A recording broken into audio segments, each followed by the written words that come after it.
உருளைக்கிழங்கு finger chips எப்படி செய்கிறதுன்னு பார்க்கலாம்.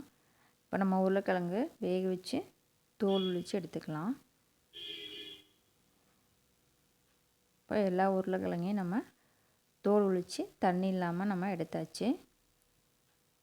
இப்போ நம்ம உருளைக்கிழங்கை கட் பண்ணிக்கலாம். தண்ணி இல்லாமல் இருக்கணும் உருளைக்கிழங்கு, அப்போ தான் நல்லா மொறுமொறுன்னு வரும். இப்போ உங்களுக்கு எந்த அளவுக்கு கோட்டிங் தேவையோ அந்த அளவுக்கு நம்ம கடலை மாவு, மைதா மாவு, உப்பு எல்லாம் சேர்த்து கை வைக்காமல் நம்ம அப்படியே குலுக்கி விட்டு எல்லாத்துலேயும் கோட் ஆகிற மாதிரி நம்ம எடுத்துக்கலாம். இப்போ எல்லாமே ஒட்டி நல்லா வந்துருச்சு. இங்கே பாருங்கள், எல்லாமே நல்லா ஈவனாக ஒட்டியிருக்கு. இப்போ நம்ம எண்ணெய் காய வச்சு நம்ம ரெடி பண்ணி வச்சுருக்க உருளைக்கிழங்கு சிப்ஸை போட்டு எடுத்தோம் அப்படின்னா உருளைக்கிழங்கு ஃபிங்கர் சிப்ஸ் ரெடி.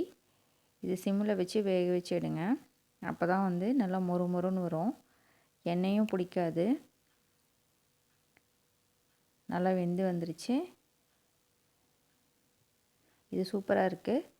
நீங்களும் செஞ்சு பாருங்கள், கண்டிப்பாக உங்களுக்கு பிடிக்கும். இங்கே பாருங்கள் எவ்வளோ அழகாக மொறுமொறுன்னு வந்திருக்குன்னு பாருங்கள். வெளியே நல்லா மொறுமொறுன்னு உள்ளே நல்லா சாஃப்டாகவும் இருக்குது.